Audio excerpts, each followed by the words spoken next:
They wanted a spectacle. And they got it. Downtown St. Louis.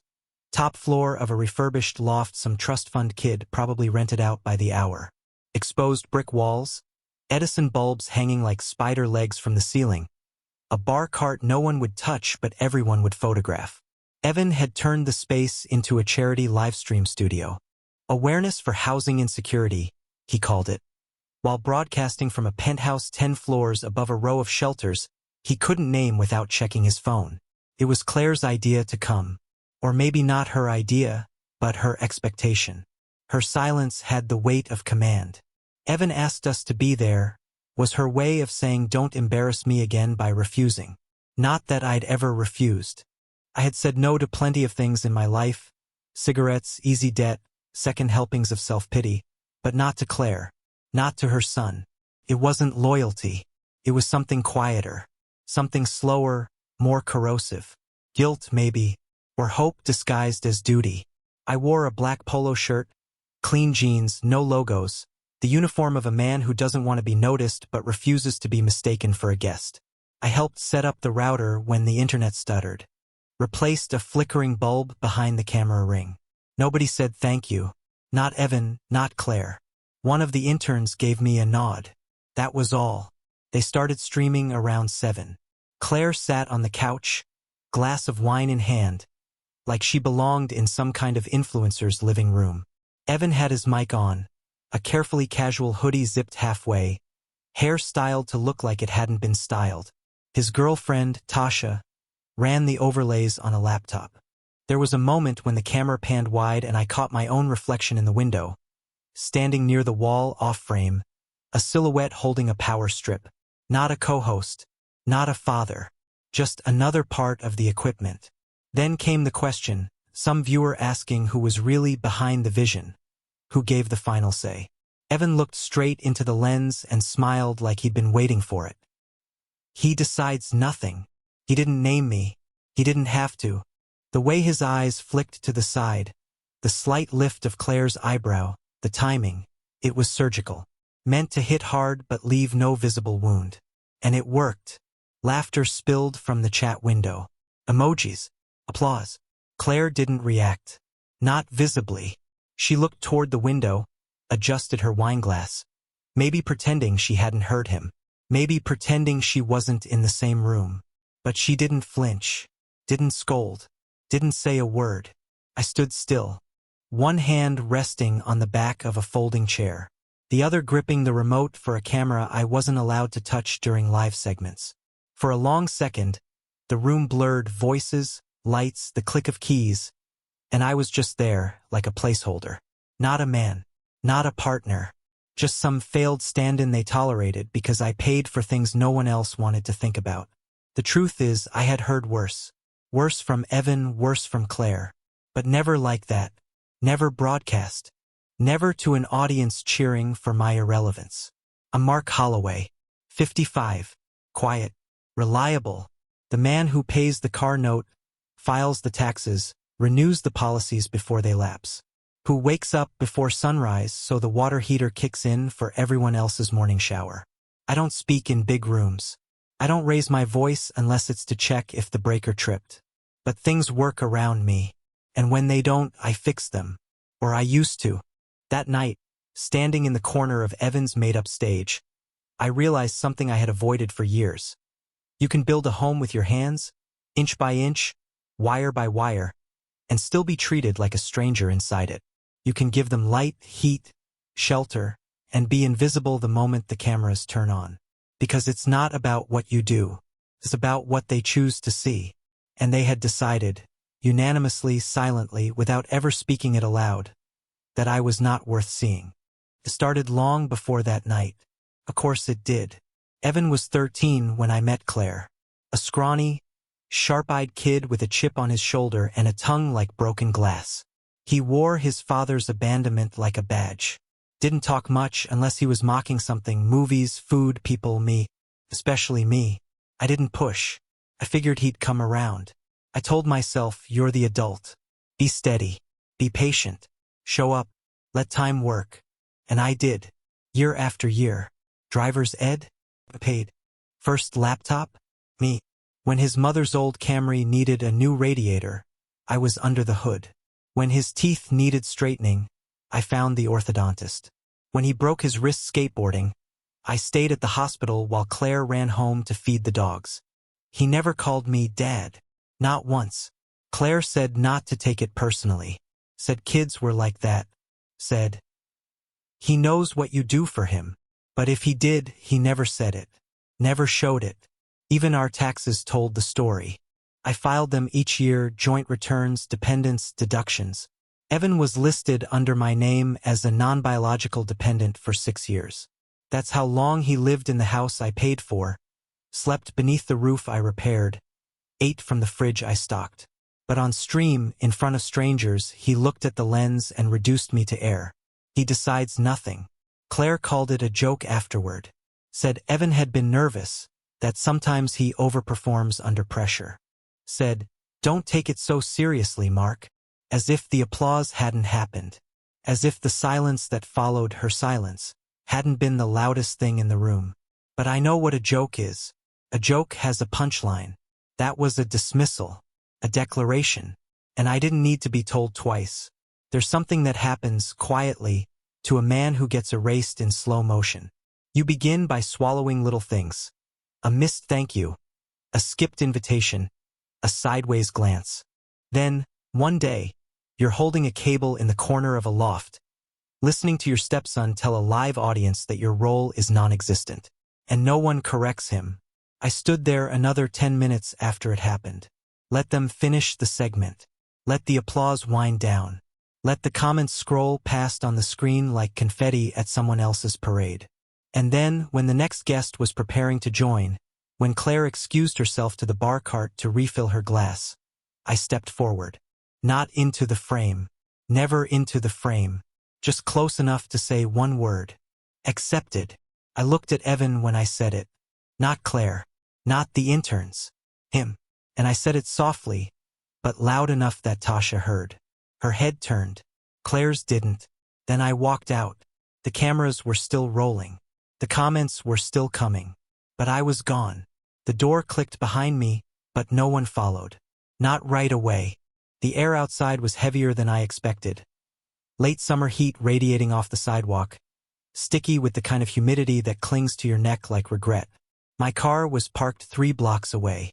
Evan had said street parking made the building feel more organic for the stream, more authentic, like a guy who spent $2,000 on light rigs needed to worry about authenticity. I walked slow, not out of anger, that would have been too generous. I was past anger. This was the walk of a man pacing the edge of his own decision. I needed time, not to think, the thinking was done. I needed time to listen to the silence forming in my chest, to feel what had already shifted, deep down where names used to matter. The car was warm when I got in. I didn't turn on the AC. I didn't start the engine. I sat there, both hands on the wheel, watching the shadows stretch long across the street like cracks on a wall ready to fall.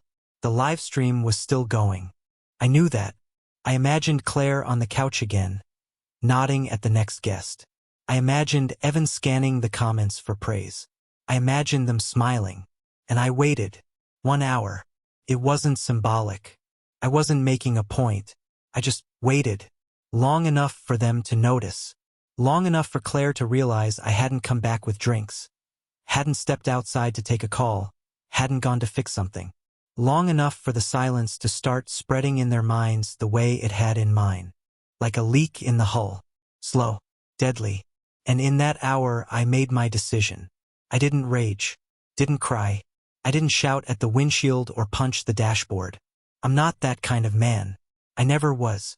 All I did was pick up my phone. Opened my notes. Scrolled through accounts. Lists. Names. Numbers. And I began tallying. Not revenge. Just subtraction. See, there's a kind of ledger that lives in every stepfather's head. Unspoken, unrecorded, but real. Every late night run to the pharmacy. Every lunch packed without a thank you. Every time you're told you're not my real dad, but still drive 4 hours round trip to pick them up because their tire blew and they didn't call their biological one.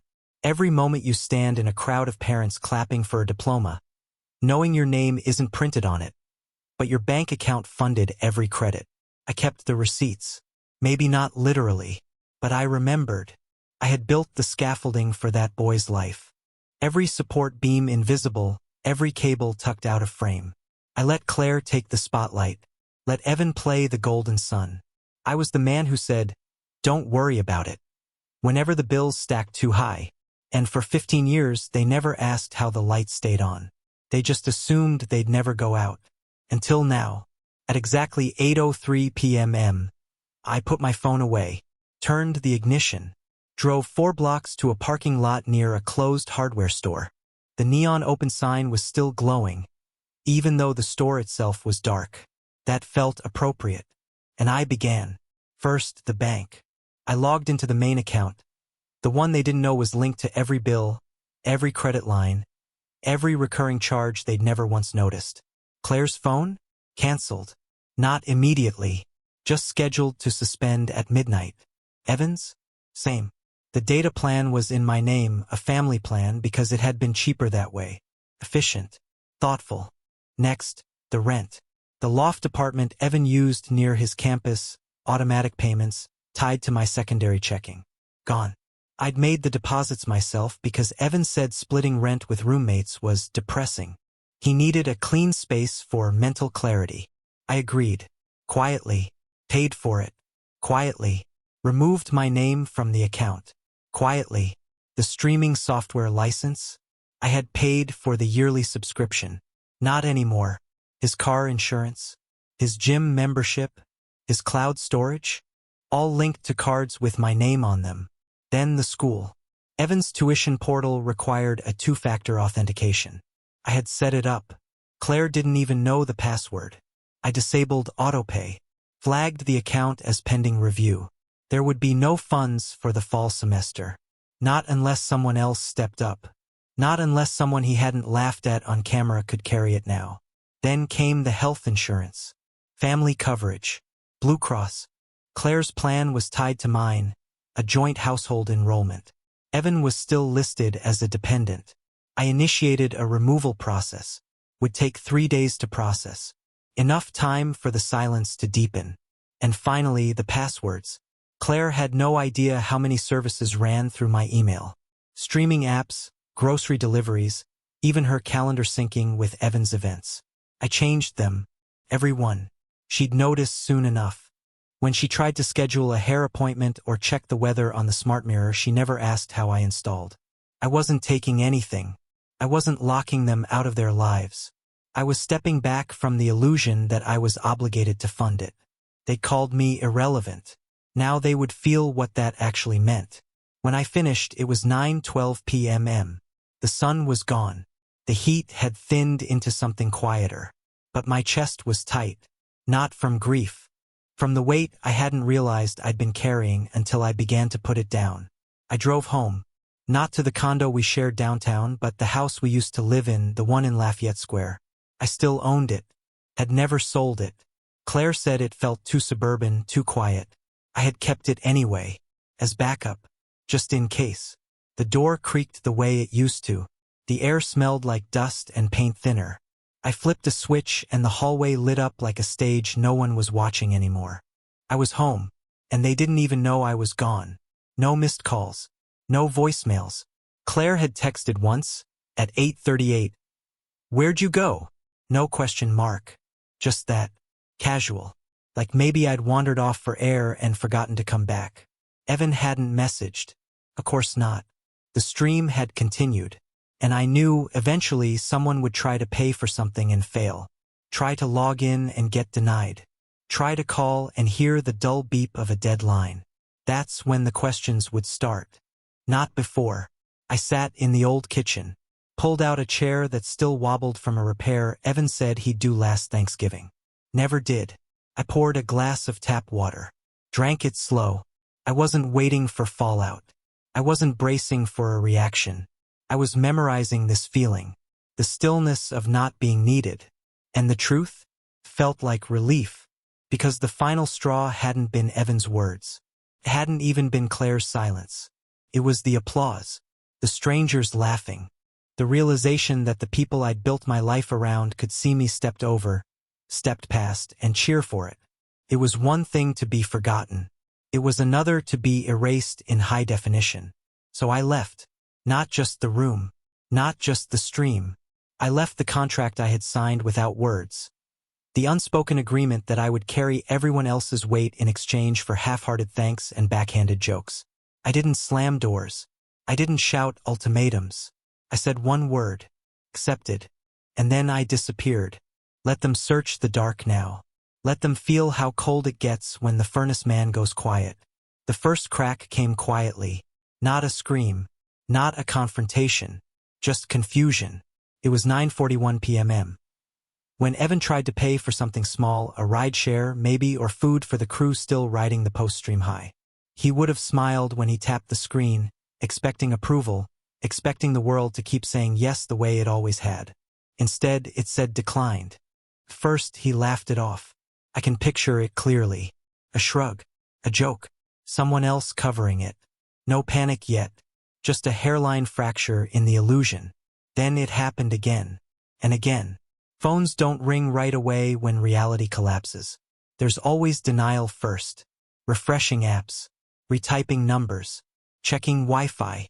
The belief that the problem is technical, not structural. That the machine is broken, not the man who powered it. Claire would have noticed next. Her phone freezing. A subscription asking her to sign in again. A payment not processing at the bar cart. She would have frowned. Annoyed more than afraid. She always assumed inconvenience meant incompetence. Someone else's. The stream ended early. Not announced. Just cut. The chat confused. The applause still echoing while the lights dimmed. That's when the call started. My phone stayed face down on the kitchen table. I didn't touch it. Didn't need to. I knew the order they'd come in. First Evan. Then Claire. Then Evan again. The first voicemail was light. Confused. Hey, Mark. Something weird's going on with my account. Call me? The second was sharper. Did you change something? The rent portal isn't letting me log in. By the third, his voice cracked. Panic creeping in where arrogance used to live. This isn't funny. Fix it. Claire didn't leave voicemails. She called. Over and over. The kind of ringing that assumes urgency equals entitlement. When that didn't work, the texts came. Where are you? This isn't okay. We need to talk now. I watched the screen light up. Fade. Light up again. And I did nothing. Because for the first time, the silence was doing the talking for me. By 10:17 p.m., the real damage surfaced. Evan tried logging into the tuition portal. That's when the word pending appeared. The kind of word that doesn't scream, but K*LS slowly. He would have stared at it too long. Refreshed the page. Logged out. Logged back in. Still pending. That's when panic stops being private. Claire would have pulled him aside. Whispered. Her face tight, eyes darting. The guests still lingering. The interns pretending not to notice. The house suddenly full of people who no longer felt impressed. Someone asked if everything was okay. No one answered. By 10:42, Evan texted me the word joke. Like a lifeline. Like maybe he could laugh his way back into control. Claire followed with, please. That one word carried more weight than anything she'd said in years. Because it wasn't about love. Or respect. Or apology. It was about money. The power had shifted and they could feel it now. Like the lights going out in a building where no one knows where the breaker box is. Evan finally called again. This time, no performance. No edge. Just fear. Mark, he said when I finally answered. I let it ring long enough to change the balance. Something's wrong. Everything's gone. Cards. Accounts. The landlord's messaging me. What did you do? I didn't raise my voice. Didn't sigh. I kept it level. Almost gentle. I accepted what you said. Silence. What does that mean? He asked. It means, I said. You were right. I decide nothing. So I stopped. His breathing changed. Shorter. Faster. You can't just shut everything off, he said. This is my life. No, I corrected him. This was your lifestyle. And it was funded by someone you told the world didn't matter. Claire grabbed the phone then. I could hear it, the scuffle, the breathless panic she tried to hide. "Mark, please," she said. "This is spiraling. People are asking questions. Evan's lease is his responsibility," I finished. "So is his tuition. So is his insurance. You both made that clear." Her voice dropped. Not anger now. Fear. "You're punishing us." "No," I said. "I'm withdrawing." That's when she broke. Not crying. Not yet. Just exposed. "You're really doing this?" she whispered. "Yes." She didn't argue after that. She couldn't. The structure she'd relied on, the quiet man who fixed everything without asking, had stepped out of frame. And suddenly, nothing worked. The applause from earlier that night meant nothing now. The crowd was gone. The lights were off. The comments replaced by overdue notices and missed payments. Evan texted again. "I said it was a joke," I replied once. "So was thinking you were entitled to my silence." After that, I turned the phone off. I sat alone in the dark house I still owned. Listened to the refrigerator hum. The sound of something working without being seen. And for the first time in years, I slept. The morning after felt different. Not dramatic. Not loud. Just exposed. I woke up before the sun, the way I always did, out of habit more than purpose. The house was still. No phones buzzing. No footsteps. No background anxiety humming under the floorboards.